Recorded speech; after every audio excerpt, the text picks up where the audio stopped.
من الشیطان الرجیم بسم اللہ الرحمن الرحیم وَيَسْأَلُونَكَ عَنِ الْمَحِيضِ قُلْ هُوَ أَذًى فَاعْتَزِلُوا النِّسَاءَ فِي الْمَحِيضِ وَلَا تَقْرَبُوهُنَّ حَتَّى يَطْهُرْنَ فَإِذَا تَطَهَّرْنَ فَأْتُوهُنَّ مِنْ حَيْثُ أَمَرَكُمُ اللَّهُ إِنَّ اللَّهَ يُحِبُّ التَّوَّابِينَ وَيُحِبُّ الْمُتَطَهِّرِينَ نساؤکم حرث لکم فأتوا حرثکم انا شئتم وقدموا لانفسکم واتقوا اللہ واعلموا انکم ملاقوہ وبشر المؤمنین ولا تجعلوا اللہ عرضة لأیمانکم ان تبروا وتتقوا وتصلحوا بین الناس واللہ سمیع علیم لا یؤاخذکم اللہ باللغو فی ایمانکم ولکن یؤاخذکم بما کسبت قلوبکم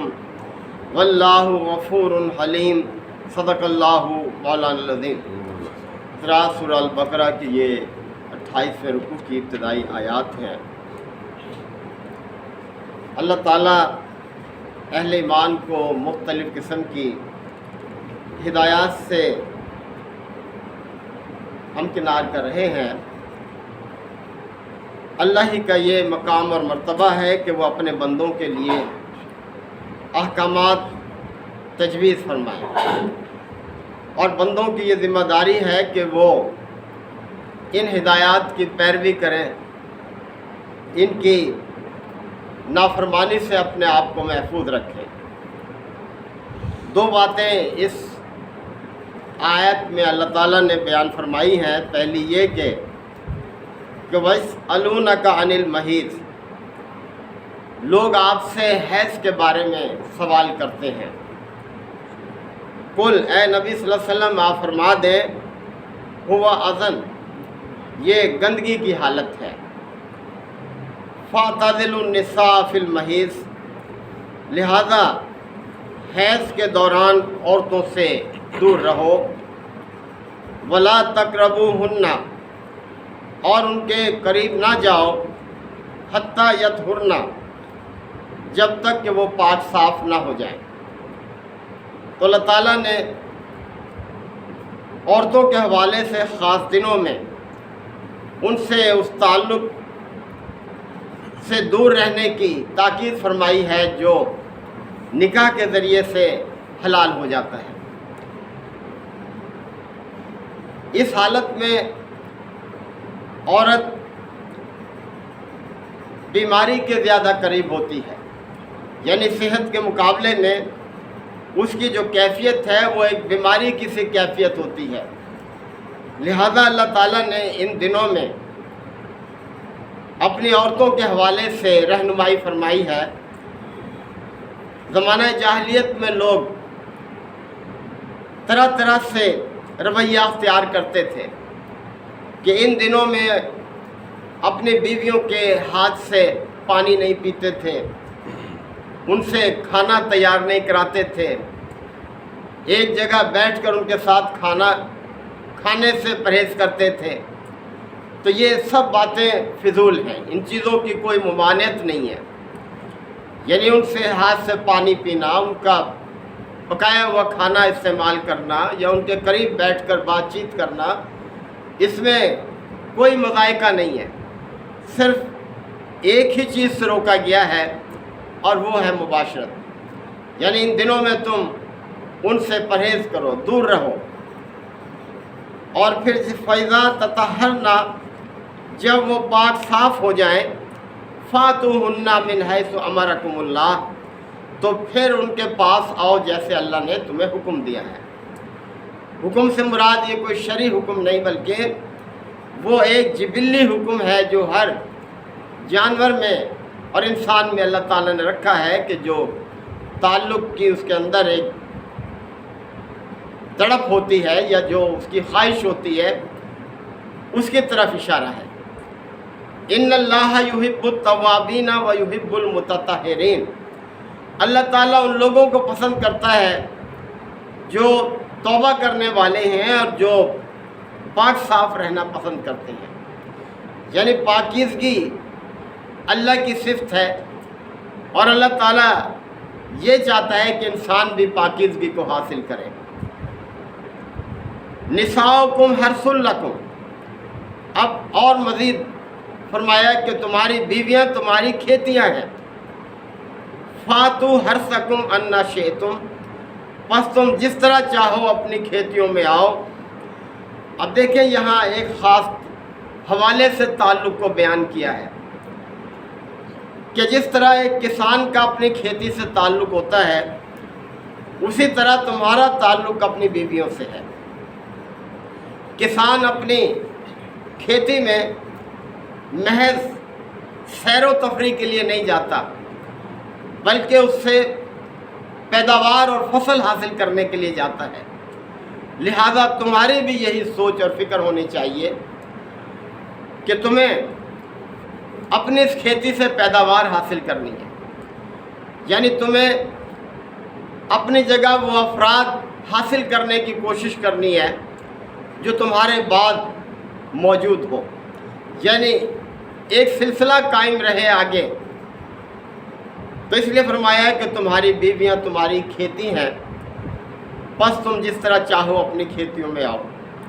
وَقَدِّمُوا لِأَنفُسِكُمْ، اور اپنے لیے مستقبل کی فکر کرو۔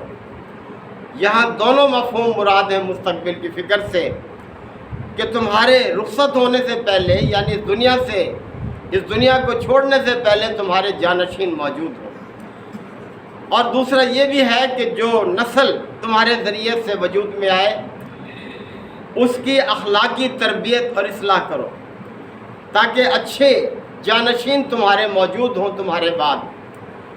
تو اس لیے فرمایا وَقَدِّمُوا لِأَنفُسِكُمْ، اپنے لیے مستقبل کی فکر کرو۔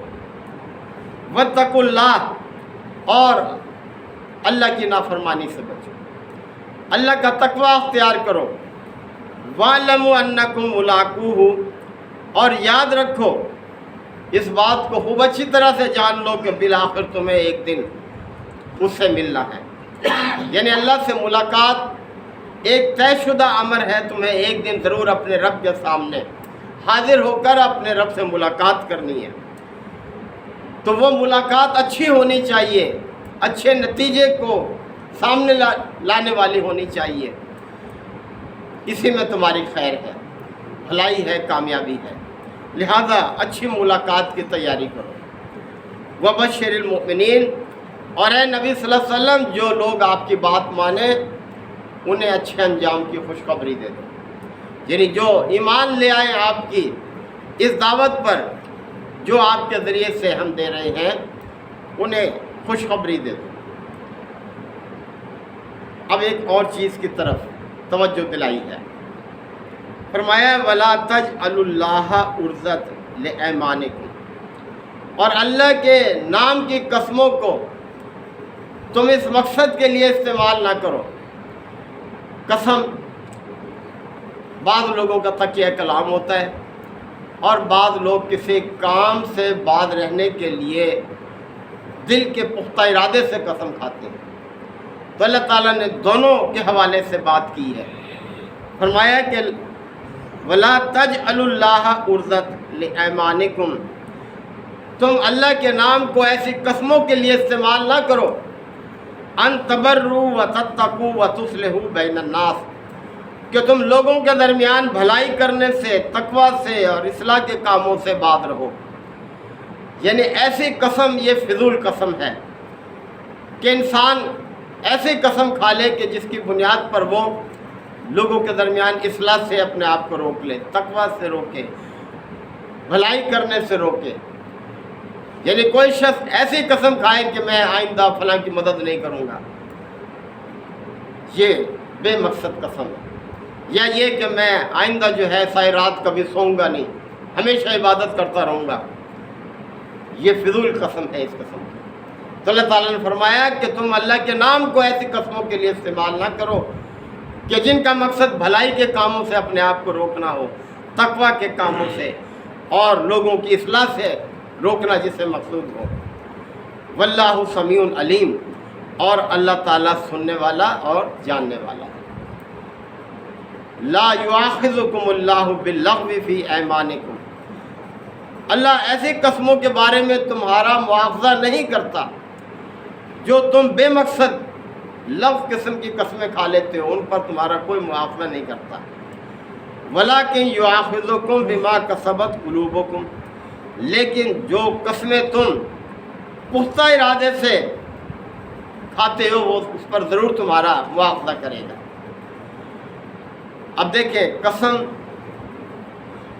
توڑنے کا جو کفارہ ہے وہ بھی سورہ مائدہ میں اللہ تعالیٰ نے بیان کیا ہے، یعنی ایسی فضول قسم کھا لینا تو اس کو توڑ دینا چاہیے، اس کا کفارہ ادا کرنا چاہیے، اور اس کا کفارہ یہ ہے کہ 10 مسکینوں کو کھانا کھلانا، یا ان کو لباس پہنانا، یا 3 دن کے روزے رکھنا، یا ایک غلام آزاد کرنا، یعنی یہ قسم توڑنے والے کی حیثیت کے مطابق ہے، جیسی اس کی حیثیت ہو وہی کفارہ اس کو اختیار کرنا چاہیے۔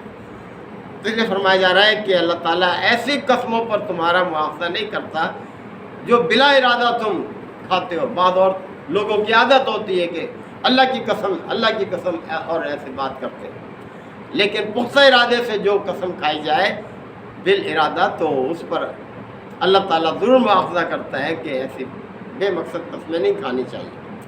واللہ غفور حلیم، اور یاد رکھو اللہ تعالیٰ بہت درگزر کرنے والا بھی ہے اور حلیم ہے، بردبار ہے، یعنی فوری بندوں کو ان کے قصور پر سزا نہیں دے دیتا بلکہ بردبار ہے، یعنی لوگوں کو موقع دیتا ہے کہ وہ اللہ کی طرف رجوع کر لیں، اللہ سے معافی مانگ لیں اور اللہ معاف کر دیتا ہے۔ اسی طرف ہمیں بھی سوچنا چاہیے۔